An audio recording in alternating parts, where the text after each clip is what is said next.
Bismillahirrahmanirrahim. Assalamualaikum warahmatullahi wabarakatuh. Selamat datang teman-teman di tatap muka ke-6 mata kuliah pengantar bisnis dan manajemen ya. Pada hari ini kita akan belajar tentang distribusi dan promosi produk. Nanti di akhir materi saya akan menjelaskan terkait tugas yang ada di fitur e-study. Oke.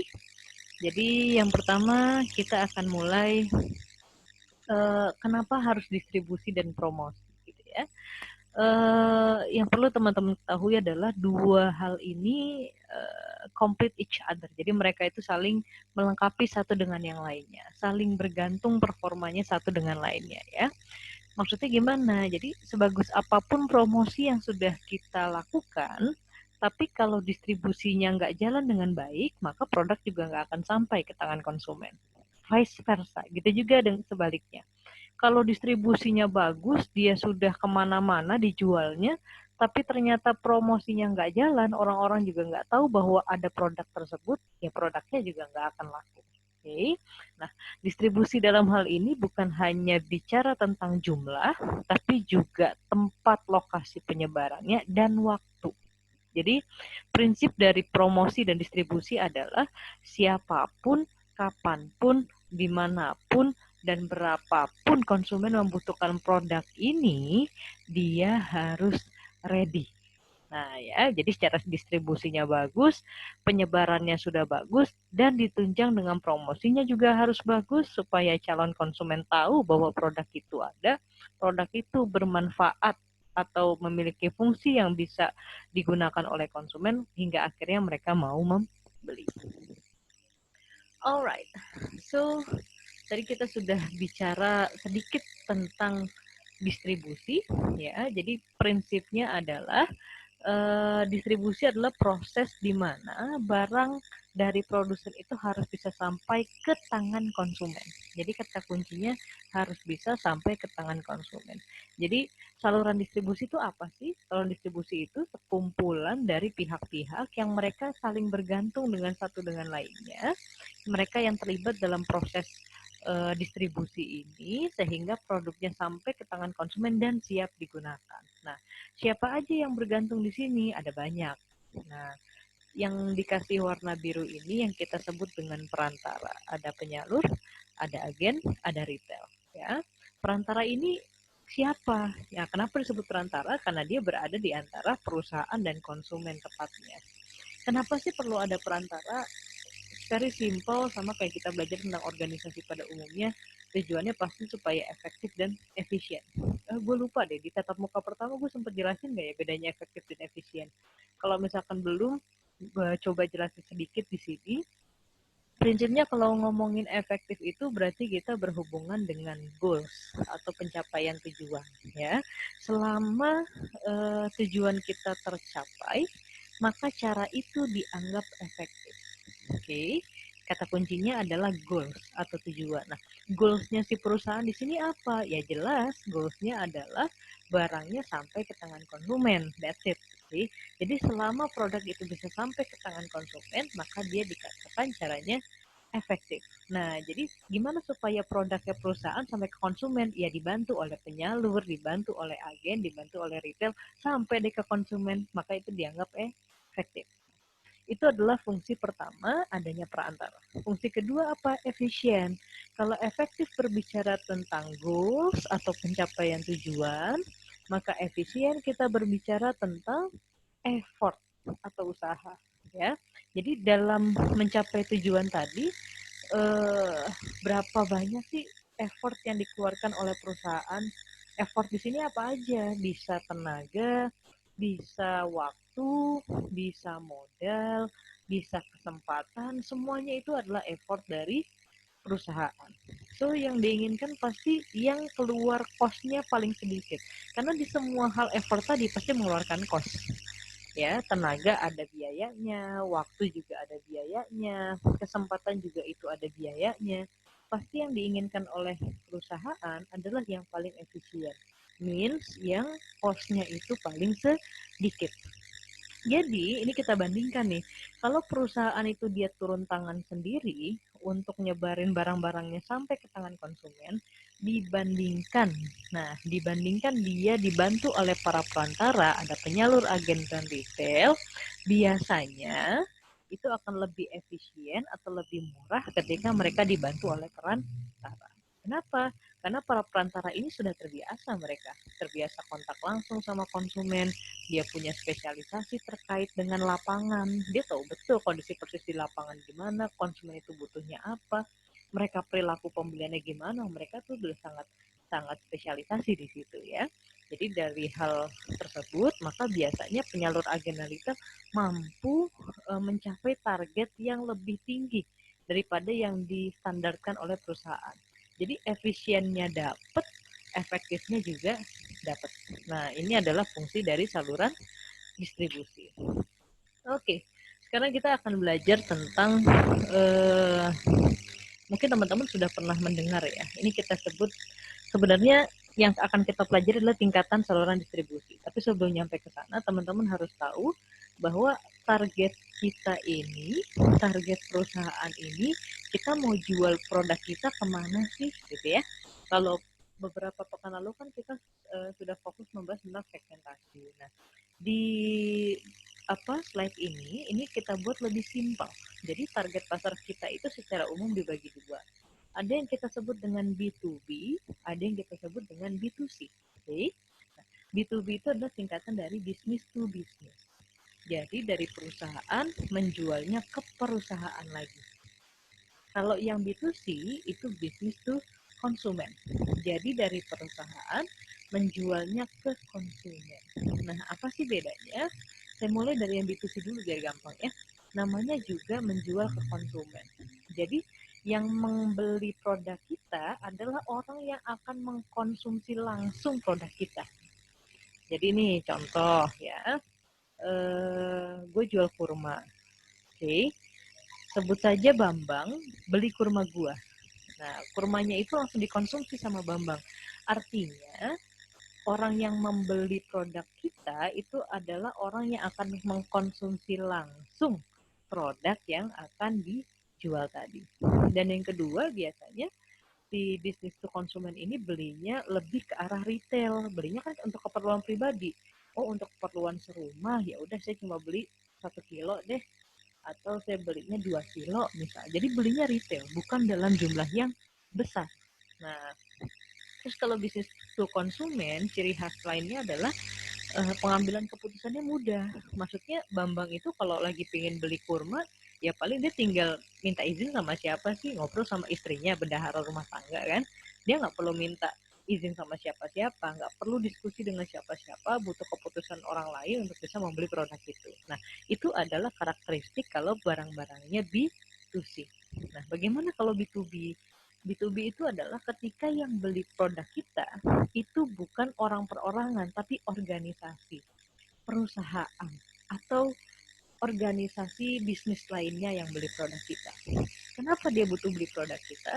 Karena sama mereka nanti produk kita ini akan diolah untuk menjadi produk lain. Nah, bisa jadi produk yang kita jual itu sebagai raw materialnya produknya dia.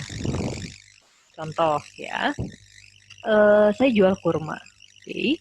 Lalu yang beli kurma ke saya itu adalah pengusaha jus kurma. Nah, karena dia jualannya jus kurma, dia butuh bahan baku kurma, maka dia beli kurma ke saya. Apakah kurmanya dia yang konsumsi? Bukan. Dia beli untuk dia olah lagi, jadi bahan kita, jadi bahan bakunya dia, diolah sama mereka. Nah, setelah jadi jus kurmanya dijual ke Bambang, itu baru B2C. Jadi gua ke perusahaan jus kurma itu B2B, perusahaan jus kurma ke Bambang itu B2C ya. Semoga teman-teman gampang memahami ini. Itu yang pertama.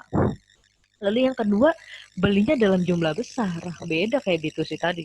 B2C tadi kan beli cuma sekilo. Kalau kayak B2B ini biasanya belinya kita sebutnya bulk. Jumlahnya banyak. Belinya minimal 5 karton misal, atau 1 ton atau berapa. Karena buat usaha, mereka butuh untuk dalam jumlah yang lumayan besar. Okay? Dan yang terakhir, pengambilan keputusannya tidak mudah. Dalam arti, karena ini organisasi yang beli, mereka tentu harus menunggu persetujuan dari petinggi-petinggi organisasi. So yang mengambil keputusan itu bukan satu orang. Itu merupakan hasil rapat dari orang-orang di dalam organisasi tersebut, mereka sepakat, baru mereka deal. Beda. Jadi kalau misalkan kita jualannya ke perusahaan, paling gampang mereka biasanya akan open tender kan. Very simple, dia membanding-bandingkan kalau ngambil kurma ke Kapita berapa, kalau ngambil kurmanya ke Dilan berapa, ngambil kurmanya ke ini berapa, kualitasnya gimana, dibandingin dulu sama dia, butuh jangka waktu proses untuk menganalisa itu, lalu mereka rapat, mereka sampaikan ke pimpinan, pimpinan setuju, baru beli. Nah, artinya proses pengambilan keputusannya lebih panjang dibanding kalau kita jualannya B2C. Oke, ini adalah prolog sederhana dari B2B dan B2C. Nanti lebih dalamnya teman-teman akan dapat ini ketika mengambil mata kuliah manajemen pemasaran. Oke, tapi ini saya perlu sampaikan. Kenapa? Karena ini berhubungan sama tingkatan saluran distribusi. Oke, so ini adalah tingkatan saluran distribusi B2C. Jadi yang kita jual belikan ini, yang beli adalah langsung konsumen. Jadi teman-teman bisa lihat di sisi kanan, semuanya akan berakhir produk kita di konsumen. Oke. Tingkatan saluran distribusi B2C ini dibagi menjadi dua, langsung dan tidak langsung. Nanti yang B2B juga sama, dibagi dua, langsung dan tidak langsung. Langsung itu artinya apa? Gampang, pokoknya dari perusahaan langsung dijual ke konsumen. Jadi dia nggak lewat perantara. Nah, kalau tidak langsung, baru tuh ada yang dari perusahaan ke pengecer dulu, baru ke konsumen.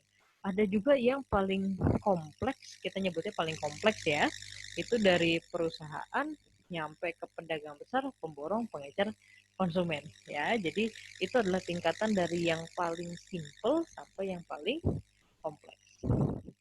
Nah, itu kalau B2C. Sekarang kita lihat B2B-nya. Kurang lebih sama, ada langsung dan tidak langsung. Kalau langsung artinya apa? Langsung juga ke konsumen, tapi konsumen kita siapa? Pelanggan industri. Jadi dari perusahaan kita ke pelanggan industri, itu yang langsung. Kalau yang tidak langsung, dari yang paling simpel dari perusahaan ke distributor dulu, baru sampai ke pelanggan industri, atau yang paling kompleksnya dari perusahaan masuk ke perwakilan atau cabang, lalu masuk ke distributor, baru ke pelanggan industri. Nah, seberapa kompleks tingkatan saluran distribusi ini, baik B2B maupun B2C, itu bergantung pada jumlah dan juga luasnya penyebaran konsumen, jumlah barang yang tersedia berapa sering sih pembelian dari konsumen kita, lalu berapa sumber daya yang produsen atau perusahaan yang kita punya. Jadi itu semua bergantung di situ. Semakin luas penyebaran konsumen kita, tentu biasanya penyebarannya juga akan semakin kompleks. Means kita biasanya butuh dibantu oleh perantara. Karena lagi-lagi kalau perusahaan yang turun tangan langsung menyebarkan ke seluruh Indonesia, bayangin perusahaan harus menyiapkan berapa banyak tenaga untuk itu, berapa kos yang dikeluarkan. Jadi lagi-lagi tingkat kompleks atau simpelnya saluran distribusi, baik itu B2B maupun B2C, bergantung pada hal-hal tadi yang sudah disebutkan.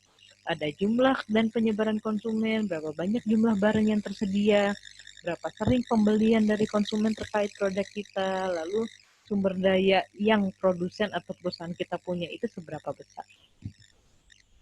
Oke, nah setelah distribusinya kita lakukan dengan baik, lalu jangan lupa harus didukung dengan apa tadi di judulnya? Promosi, gitu ya. Kenapa sih harus bikin promosi? Ya pertama boosting sales, jelas. Ujung-ujungnya dapur perusahaan harus ngebul. Dapurnya ngebul kalau apa? Kalau ada pemasukan. Pemasukan dapat dari mana? Dari penjualan. So promosi digencarkan supaya penjualannya kita boosting, kita tingkatin penjualannya. Yang kedua sebagai komunikasi. Nah, maksudnya komunikasi itu apa? Maksudnya adalah promosi itu digunakan untuk mengkomunikasikan bisa image produk kita ke konsumen, bisa fungsi produk kita ke konsumen, bisa apa sih kelebihan produk kita dibanding pesaing di hadapan konsumen, kita kasih tahu itu. Layanan apa aja yang bisa kita kasih ke konsumen, itu semua masuknya di ranah promosi. Oke. Yang ketiga, positioning. Ini sudah sempat dibahas ya, positioning bagaimana konsumen mempersepsikan tentang produk kita. Jadi semakin tadi nih kaitannya dengan komunikasi berarti. Jadi semakin kita bagus komunikasinya, message di komunikasi itu bisa sampai di ingatan konsumen dengan baik, maka harapannya positioning di benak konsumen sama dengan positioning yang diharapkan oleh perusahaan. Dan yang keempat adalah adding the value. Maksudnya apa? Dengan adanya promosi, tentu ini menjadi nilai tambah bagi perusahaan. Minimal gini, kalau ada dua brand, satu brandnya well known, artinya well known itu sudah diketahui secara umum oleh masyarakat. Yang satu lagi itu brandnya nggak jelas, nggak pernah ada advertising, pokoknya orang nggak tahu nih produk apa sih. Nah, ketika orang ngelihat dua brand tersebut, pasti produk yang well known itu akan punya nilai tambah bagi konsumen dibandingkan kalau produk yang satu lagi tidak pernah melakukan promosi apapun, jadi si konsumen juga nggak tahu ini produk antah berantah dari mana segala macam ya. Jadi promosi itu bisa meningkatkan nilai tambah dari produk yang kita tawarkan. Nah, terkait dengan komunikasi tadi, ada 3 jenis iklan gitu ya, yang biasa digunakan oleh pemasar. Yang pertama persuasif, yang kedua perbandingan, dan yang ketiga pengingat.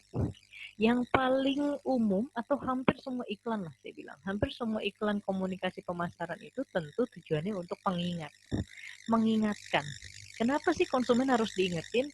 Karena di kepala konsumen itu isinya sudah sangat kompleks teman-teman. Dalam satu detik yang sama, ketika gue ngomong ini, bisa jadi di pikiran teman-teman mikirin apa yang gue ucapin, mikirin besok kuliah apa, mikirin besok mau janjian ketemuan sama temennya di mana, mikirin juga Indomie yang satu belum selesai direbus, misalkan. Jadi satu detik kita hidup itu kita mikirin banyak hal karena otak kita itu sudah terlalu kompleks. Nah, kalau iklan itu nggak diulang-ulang, maka kita nggak akan ingat ada produk itu. Itulah mengapa Walls itu selalu kalau keliling rumah pakai yang sepeda, tahu ya, itu menggunakan jingle yang mudah diingat sama orang. Nah, tuh udah ada suaranya tuh. Tenonet, tenonet. Nah, kenapa sih jingle itu harus dibuat simpel supaya gampang diingat? Kenapa? Balik lagi ke yang tadi. Kepala kita itu sudah terlalu kompleks. Kalau dikasih hal-hal yang susah buat diingat, nggak bakal masuk. So, jingle harus dibuat yang mudah diingat. Iklan apapun bisnisnya itu harus dibuat yang mudah diingat supaya orang lebih gampang masuk, subliminal message-nya dapat, akhirnya kita beli produk itu lagi. Nah, jadi hampir semua iklan itu fungsinya untuk pengingat. Hanya ada yang sifatnya ke arah persuasif tambahannya, atau dia arahnya perbandingan. Kita lihat ya videonya ya. Ini contoh yang persuasif. Sarapan yuk dengan Kenapa perlu energen tiap hari bu? Karena energen sarapan super. Semua kebaikan susu plus sereal plus telur plus Sigmafit. Jadikan energen padat bernutrisi. Mengenyangkan dan bertenaga. Sarapan super energen. Sarapan super energen. Nah, itu adalah kata-kata persuasif. Secara nggak langsung dia akan bilang, kalau lu mau dapat sarapan yang bertenaga, kalau lu mau sarapan paginya bisa memberikan energi yang fokus buat kegiatan lu, ayo minum energen. Nah, itu secara nggak langsung ini termasuk ke dalam iklan yang persuasif. Gampangnya adalah kalau perbedaan antara persuasif dengan perbandingan itu gini. Kalau perbandingan, namanya juga perbandingan. Berarti di dalam iklannya dia pasti membandingkan produk dia sama produk kompetitor. Nah, kalau misalkan yang persuasif, dia nggak perlu bawa kompetitor. Dia cukup menjual fitur atau manfaat dari produk yang dia punya. Sekarang kita akan lihat contoh iklan yang perbandingan. Tadi sorry ya kalau suara iklannya kegedean, jadi sebelum teman-teman kaget untuk yang kedua kalinya, gua kecilin dulu deh. Ini adalah contoh iklan yang perbandingan. Sama, yang lain isinya cuma satu. Hanya VitaCharm Multiprobiotik ABC yang punya 3 probiotik lengkap, 3 manfaat sekaligus terbukti dalam 3 hari di VitaCharm 3 Days Challenge. Atau uang Anda kembali. Pilih VitaCharm. Sehat, jangan setengah-setengah. Tuh. Dia bilang yakin sama, bahkan dia sampai bawain teman-teman tanpa dikasih brand udah tahu lah ya lawannya Vitacam siapa. Dengan bentuk packaging seperti itu, dengan manfaat yang kurang lebih sama dengan Vitacam, kira-kira siapa kompetitornya? Jelas Yakult ya. Jadi secara gak langsung dia tuh bilang, yakin percaya sama Yakult. Kita punya 3 kelebihan loh, Yakult belum tentu punya 3 kelebihan. Tanpa dia ngomong kayak gitu, kita sudah dapat subliminal message dari iklan tadi bahwa oh ternyata Yakult nggak sebagus Vitacam. Nah, jadi ini adalah contoh iklan perbandingan. Kata kuncinya atau keywordnya adalah dia pasti akan bawa-bawa kompetitor meskipun secara kode etik pemasarannya tidak boleh menampilkan brand kompetitor. Ya, kalau di persuasif dia nggak perlu bawa kompetitor. Yang penting dia menampilkan kelebihan-kelebihan atau manfaat fungsi produknya dia. Nah, tapi lagi-lagi saya bilang mau yang mau yang persuasif ataupun yang perbandingkan, dua-duanya tetap bertujuan untuk mengingatkan konsumen bahwa produk kita exist dan produk kita punya manfaat buat konsumen. Oke. Lalu promosi itu lewat mana aja sekarang pertanyaannya? Ya, ini yang kita sebut dengan marketing communication. Nah, marketing communication itu bisa lewat promotion. Promotion itu nanti kita akan belajar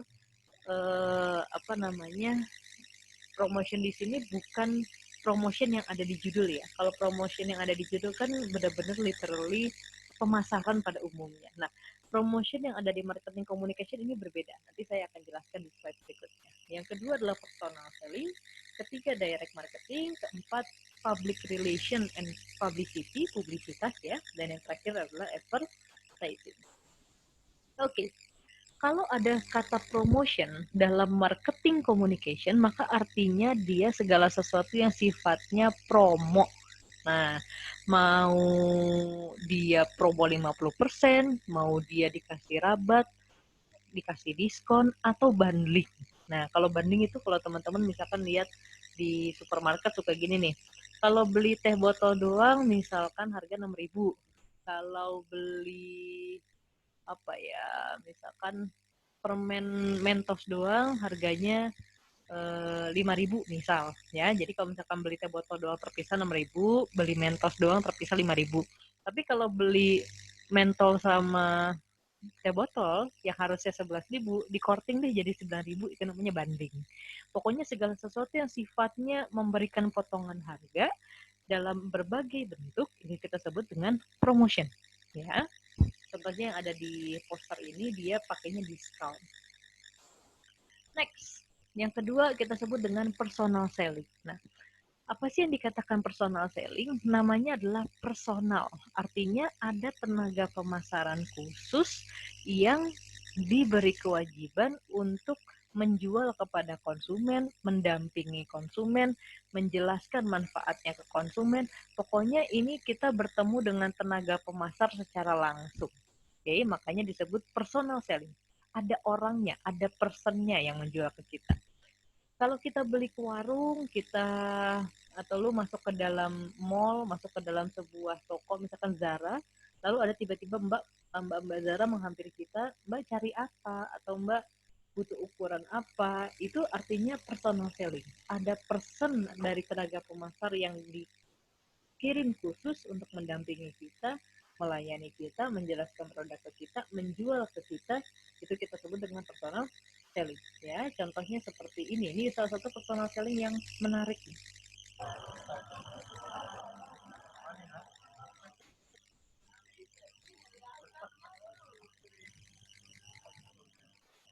Ini es krim Turki ya, mungkin teman-teman sudah tahu.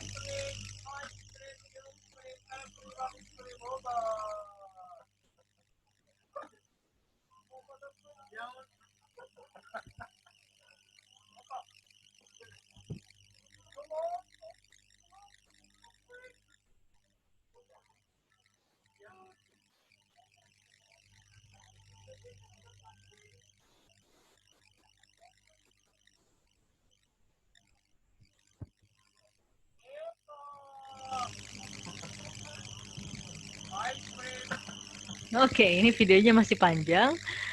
Lu bisa cari di YouTube ya tentang es krim Turki, itu ada banyak banget contohnya. Yang pengen gue jelasin adalah biasanya strategi personal selling itu itu kesuksesannya bergantung pada person penjualnya, ya. Jadi semakin komunikatif si tenaga pemasarnya tadi, semakin menarik, semakin uh, berbeda gitu ya cara dia memasarkan dengan kompetitornya, itu biasanya memberi tingkat kesuksesan yang lebih tinggi. Makanya ini contohnya es krim Turki, personal selling-nya dia pakai itu tuh, dijailin si konsumennya. Tiap mau beli dijailin, nanti dikasih konnya es krimnya nggak ada, dikasih tisu dalamnya ada es krim, begitu gitulah, nanti lo bisa lihat sendiri di YouTube ya. Yang ketiga adalah ini kita bicara tentang direct marketing. Artinya direct itu apa? Langsung. Nah, maksudnya langsung apa? Nanti ya saya jelasin setelah teman-teman nonton video ini. Calling all men. Are you feeling tired, overweight, exhausted? You could be suffering from low testosterone. But doctors call low T. As men age, testosterone levels drop, leaving you tired, even depressed, with a slow metabolism and a low sex drive. Visit MedMen Dallas. Doctor supervised testosterone therapy. Our prescription. Oke, langsung itu artinya apa? Artinya konsumen setelah dia tertarik sama produknya, dia bisa langsung menghubungi tenaga pemasaran. Nah, perbedaannya kalau personal selling itu kita ketemu offline, kita ketemu one on one dengan si penjualnya.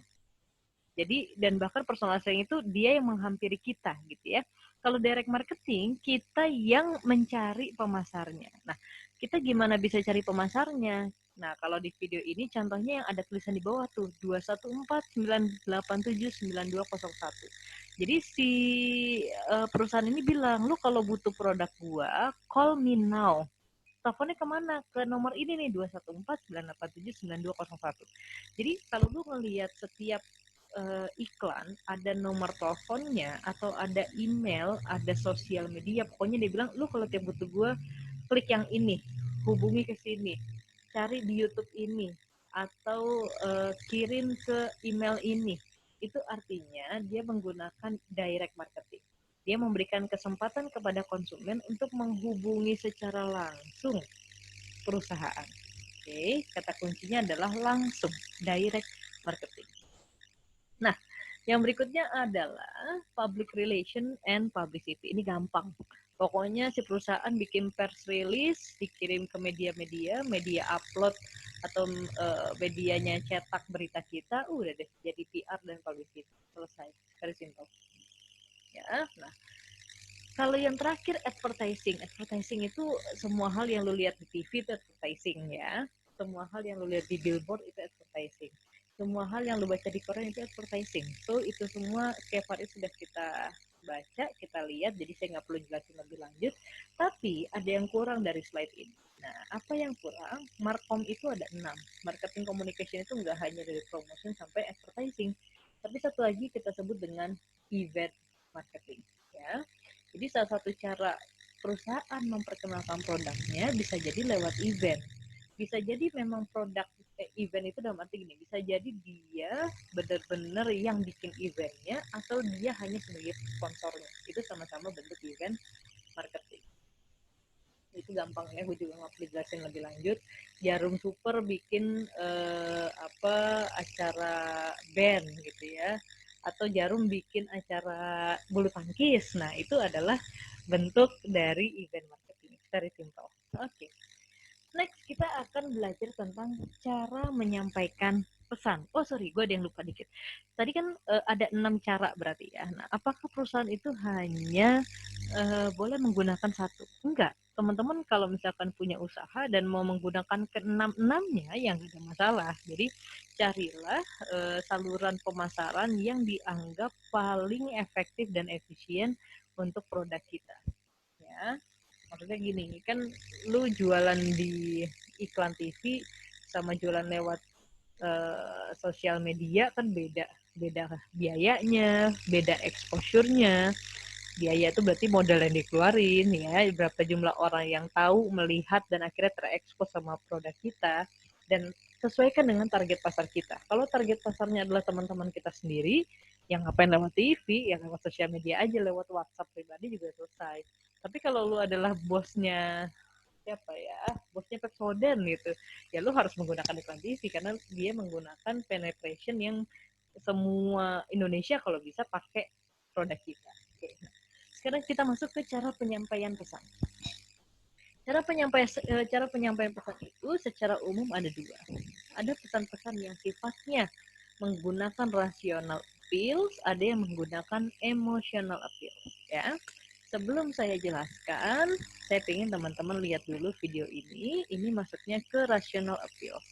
Saya kecilin dulu videonya, bentar ya. Oke.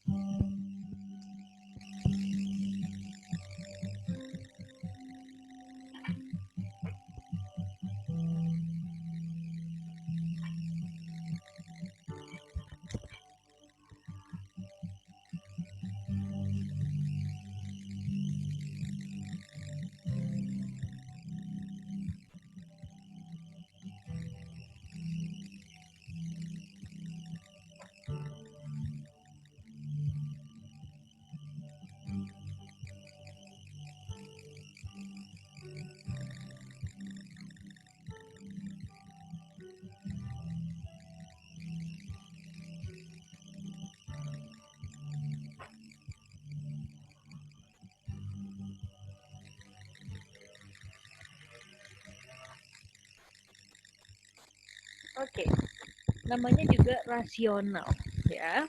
Artinya orang-orang yang mau beli itu dia beli karena ini produk rasional. Apa sih rasional? Produknya masuk akal. Apa itu masuk akal? Yang masuk akal bisa dari fungsinya, ya, bisa dari harganya. Itu semua artinya masuk akal. Bukan karena hanya semata-mata emosi sesaat kita beli. Misal gini nih, kalau lu mau beli rumah, apa iya keluar rumah yang awalnya mau ketemu teman terus tiba-tiba ngelihat ada booth apartemen nih, dia jual apartemen atau jual rumah, terus tiba-tiba oke deh gue beli rumah gitu kan? Nggak bisa tiba-tiba pemikiran 5 menit sekelebat karena emosi sesaat akhirnya beli, nggak bisa kan? Atau beli HP, awalnya keluar rumah nggak ada niatan beli HP, tapi tiba-tiba ngelewatin toko ngeliat HP cakep langsung beli, nggak juga kan? Nah, pasti produk-produk seperti ini itu sudah dipikirkan matang-matang, bisa sehari, bisa sebulan, bisa setahun, intinya dia butuh proses pemikiran yang matang. Lalu kita lihat dia manfaatnya apa, kita bandingkan semua kompetitornya, kita cari yang harganya paling murah dengan manfaat yang paling baik, kita cari yang resikonya paling minim. Nah, akhirnya setelah dapat, barulah kita jadwalkan untuk membeli. Itu produk-produk rasional.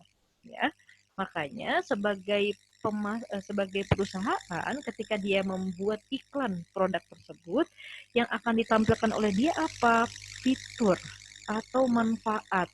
Kayak tadi kan kalau di iPhone dia nggak tahu tuh fiturnya apa aja. Lu kalau beli HP gue dia wireless charger loh, nggak perlu pakai kabel-kabel, tinggal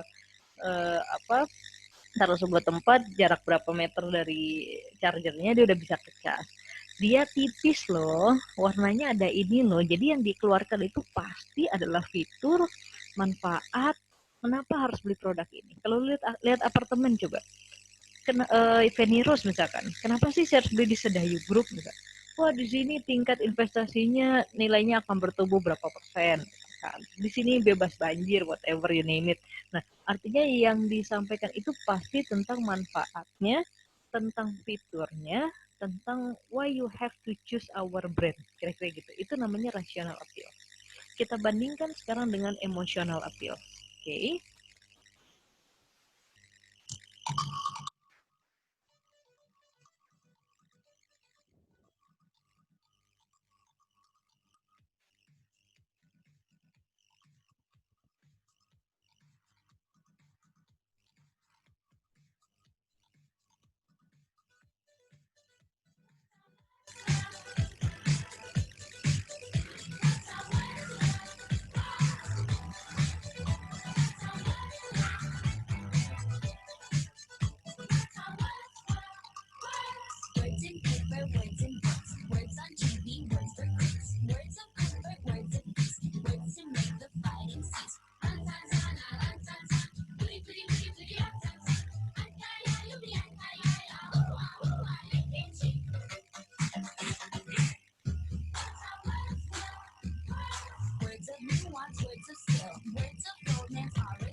Oke, ini adalah iklan Evian ya, atau kalau di Indonesia banyakkan Aqua, Amidis, Ades, Fit gitu ya. Nah, kalau misalkan teman-teman mau beli apa ya, minuman botol Aqua gitu, apa iya lu mikirin dari 3 hari sebelumnya? 3 hari lagi gue akan beli Aqua, gue bandingkan di semua toko harganya berapa, dibandingkan dengan kompetitor harganya berapa, terus pokoknya butuh pemikiran matang gitu. Enggak ya, maksudnya lu masuk supermarket tiba-tiba aus, langsung beli ya beli aja gitu. Nah itu adalah contoh-contoh produk yang emosional, artinya tidak perlu alasan khusus yang sifatnya rasional, butuh pemikiran jangka panjang, di planning dengan sangat matang, nggak perlu. Nah itu namanya emosional. Oke. Nah, emosional ini ketika dia bikin iklan, maka dia nggak perlu banyak ngejelasin hal-hal ribet manfaatnya. Ini berasal dari pegunungan mana, ya bisa aja kadang-kadang dia menggunakan itu. Tapi yang lebih ditekankan adalah yang penting ada message-message emosi yang sampai, touch emotionnya sampai ke konsumen. Jadi dia terhibur, dia keingetan sama iklannya, akhirnya beli. Simple as that ya. Tapi ingat, emosi itu ada dua, ada positif, ada negatif. Yang barusan kita tonton ini maksudnya ke emosi positif. Makanya kalau teman-teman lihat, pasti minimal lu senyum, lu ikutan joget-joget ngelihat videonya, ada subliminal message positif yang nyampe ke kita. Touch emosinya dapat. Sekarang kita lihat emosi negatif, contohnya seperti apa. Oke. Silahkan ditonton dulu videonya, saya kecilkan dulu. Alright.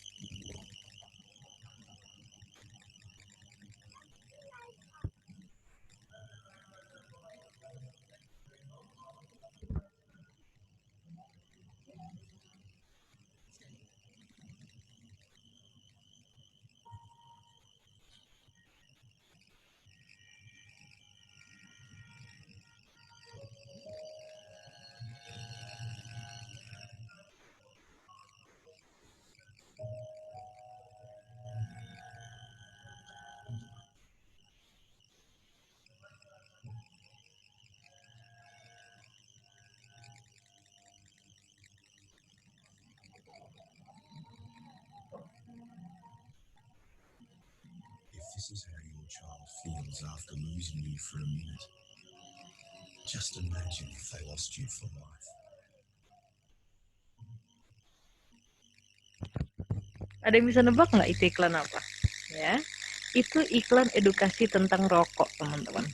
Jadi ketika lu tonton, apakah teman-teman merasakan ada kesedihan di hatinya waktu nonton tadi? Karena ada anak kecil yang dia awalnya jalan sama ibunya, tiba-tiba ibunya hilang, anak kecil ini sendirian, terus dia nangis. Nah, terus si naratornya bilang, ini gue langsung terjemahin aja ya. Pernahkah Anda terbayang bagaimana reaksi anak Anda ketakutan karena kehilangan Anda selama 5 menit atau 10 menit saja? Bayangkan kalau dia harus kehilangan Anda seumur hidup. Terus terakhirnya ada gambar rokok dengan tulisan quit.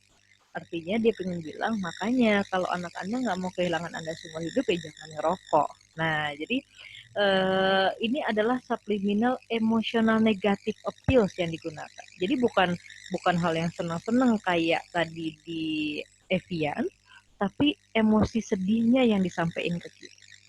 Tapi baru sampai sedih, belum sampai takut. Nah, nanti ada fear appeal soalnya. Kalau ini baru emosi negatif. Nanti kita bandingkan dengan fear appeal di belakang ya.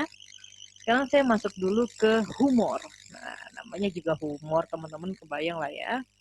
Bentar ya, saya kecilin dulu ya.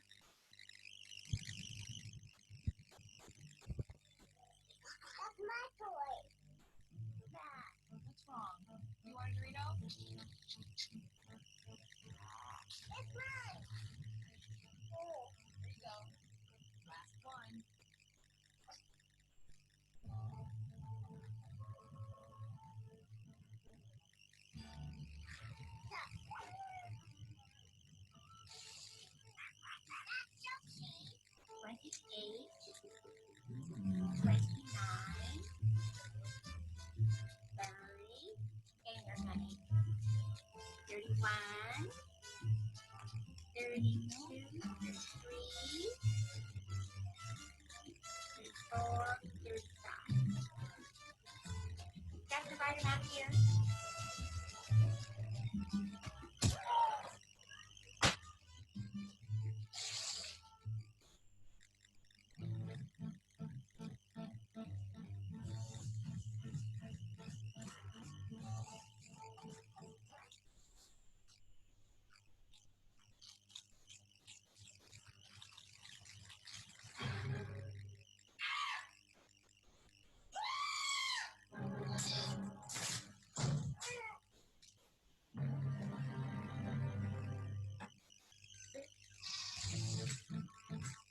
Oke.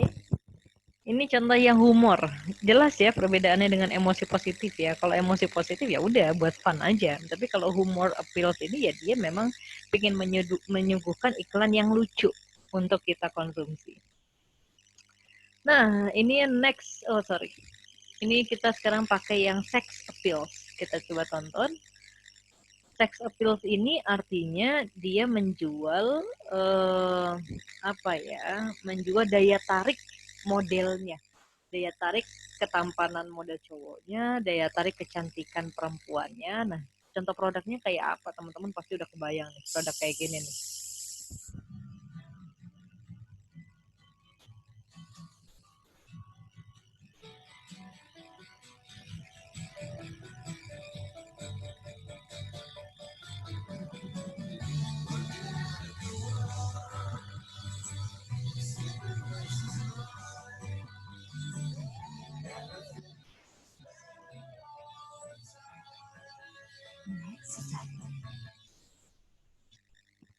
Jadi yang dijual adalah sensualitasnya. Oke.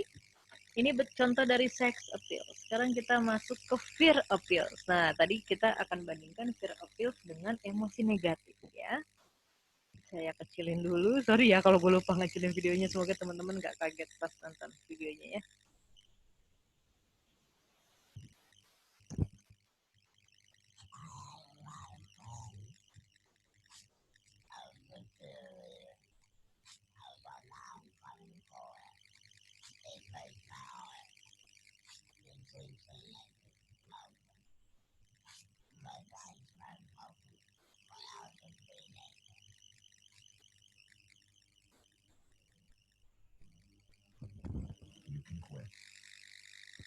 Ada perbedaan yang teman-teman rasakan ketika nonton tadi emosi negatif dengan fear appeal?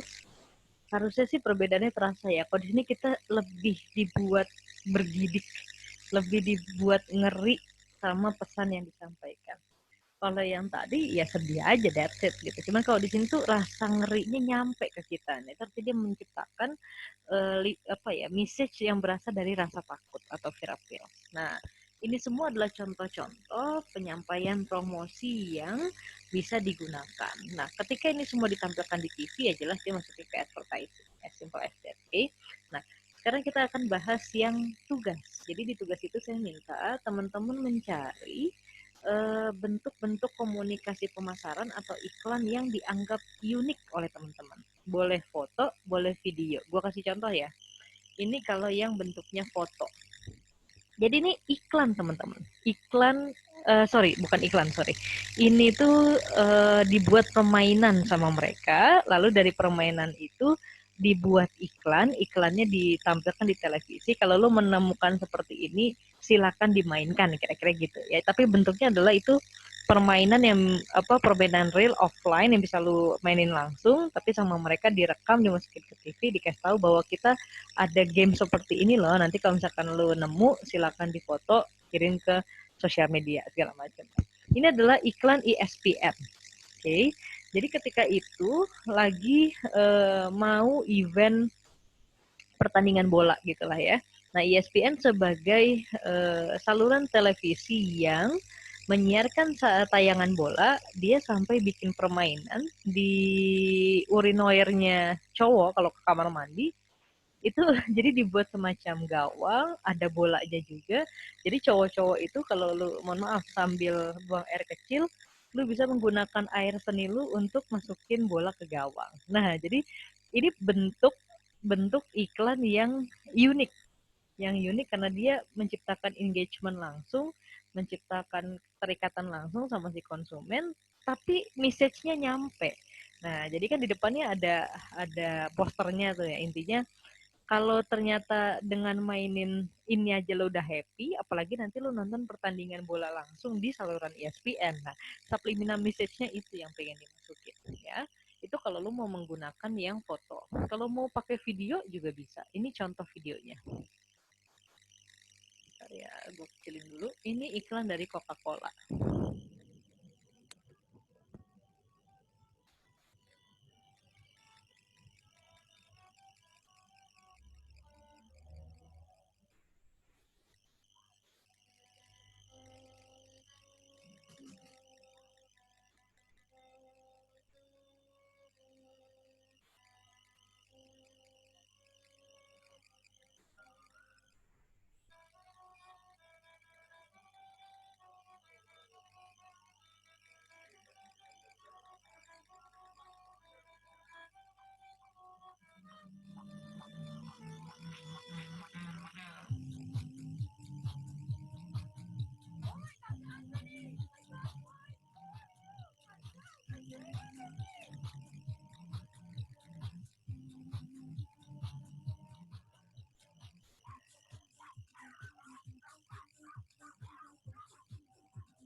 Oke. Jadi teman-teman lihat ya, apa ya, serius itu orang-orang luar negeri itu bikin iklan gitu.